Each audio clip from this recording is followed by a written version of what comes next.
Hi, I'm Wendy Chamberlain. I am a certified EFT practitioner. I've spent the last several years working as an executive in a national nonprofit that supports gifted kids, and I'm the mom of a wonderful gifted child. And I teach people how to use the emotional freedom technique to alleviate and address the unique challenges of giftedness. If you're not familiar with EFT, you can learn more about it from another video that will soon be up on my website.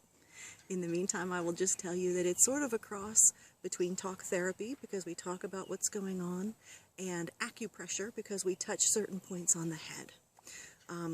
Today, though, I really want to focus on the imposter syndrome, which is a problem that commonly affects gifted children. And I'm going to talk to you about 5 things that you should know about the imposter syndrome. First of all, we're going to talk about what it is. We're going to talk about how it develops. We're going to talk about some of the things that you should look for in your children to see if they may be dealing with this problem.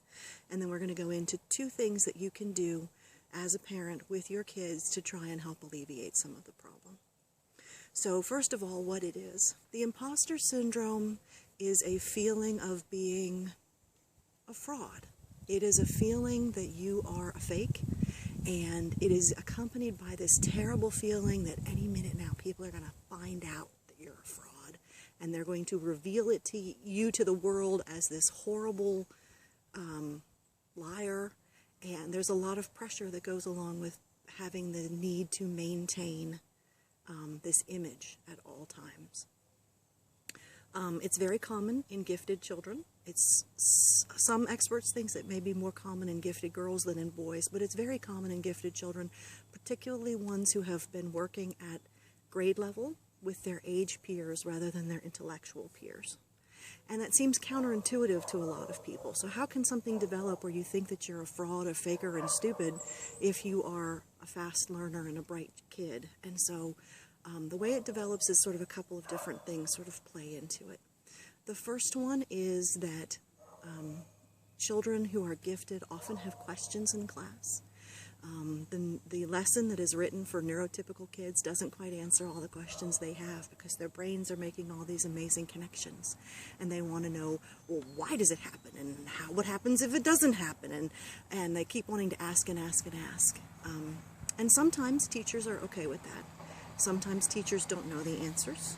Sometimes teachers have other things to get on to, but it can very easily be conveyed to these kids that there's something wrong with the way that they learn. They also tend to figure out pretty early that they're the only ones asking questions, and that makes them feel like they must be stupider than the people around them, because why don't these people have questions? Why am I the only one who ever has questions? Tests can also really contribute to this, the development of this process. Because, excuse me, we have a visitor. Because when your kids take a test and the test is easy for them, what ends up happening at the end, you know, they say, oh, the test was easy, they got it done quickly, and then everybody comes up to them and they're like, wasn't that hard? Oh no, blah, blah. And your kids will often feel that they are doing something wrong, because not only was it not hard, but they feel like they're too stupid to know why it was supposed to be hard. And it was so easy for them that they must be dumb, because how could they not notice what was so hard about this whole process? And then there will come a day when someone, a teacher, perhaps you, perhaps a neighbor, will say to your kid, well, this will be easy for you. And what your kid will end up thinking is, it's not easy for me. If you only knew what I knew, you would think, God, you would know that I'm a fake and I'm a fraud, and you know, if you only knew the truth. And that right there shows you that the mask that they've put up. If you knew the truth, because they think that they're a fraud inside. So that's how it develops. So when you're looking for it in your children, a couple of things that you can see pretty often. You will see that they are not able to take credit for their work. And what they will do is they will give that credit to some outside force. Because they're convinced that they're not very bright. So when they do well, it obviously can't be due to their own abilities. So what they will say is, I got lucky. They'll say, oh, my teacher likes me. They'll give it credit to some, I don't know, full moon, whatever, right? They're not going to take credit for their work. The other thing that you may see in your children is that they spend an inordinate amount of time working on homework, studying for tests, because they're terrified of making a misstep and being revealed as a fraud. So they may spend an inordinate amount of time working on things that really shouldn't take that long. So there are two things that you as a parent can do to assist your children with their issues. The first one is particularly for younger kids. You can talk to them about the way that they learn and how that is different from perhaps the way that other kids in their class may learn. It can be comforting to children to point out that, you know, they may have more questions because they have the ability to think about things in a different way, and that this may give them reassurance that there's nothing wrong with them. It's not because they're stupid that they're the ones asking questions. It's because they learn differently, and that's okay. When they are older, though, and sometimes when they're younger too, but sometimes knowing what we're supposed to think about ourselves doesn't mean that we feel it. So knowing something here is not the same thing as knowing it here. And that's where EFT can help. So I'm going to give you one brief tapping routine that you can use with your children. And this one is designed not to change how they think about themselves. It's designed to open them to the possibility of changing how they think about themselves, because this may be a longer process if they've already really established that self-view of being people who are not as capable as others. Okay? So what you would do is start on the side of the hand with your kids, and you would say,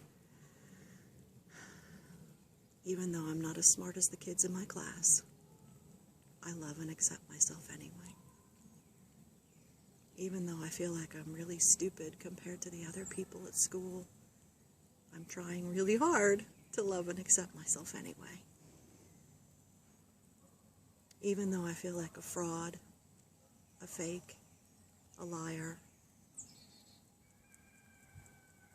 and I've felt this way for a long time, I'm trying very hard to treat myself with kindness because I deserve that.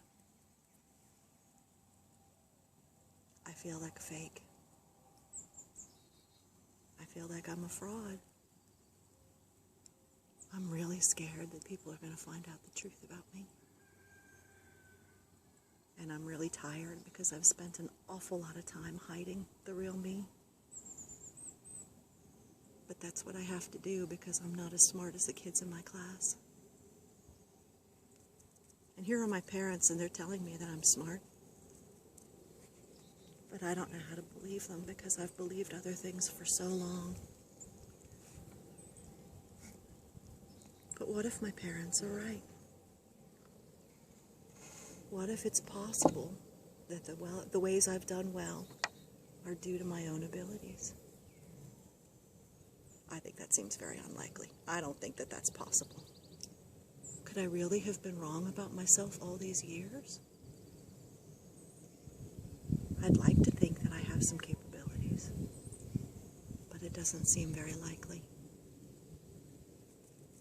But I'm going to choose now to open myself to the possibility that I'm actually a fairly smart kid.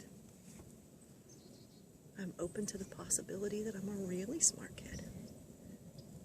I'm open to the possibility that I'm capable and I can do well in school by my own merits, that I can do well at lots of things. And I don't have to believe all of that today. But I'm choosing today to be open to the possibility that how I see myself could change. I'm open to the possibility of learning new things about myself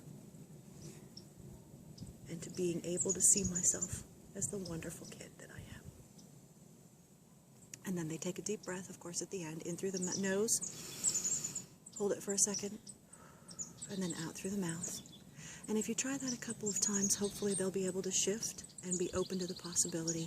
And then I can make another video to show you what you can do in the next step to help them move from being open to the possibility of seeing themselves differently to actually seeing themselves as the remarkable kids that you have.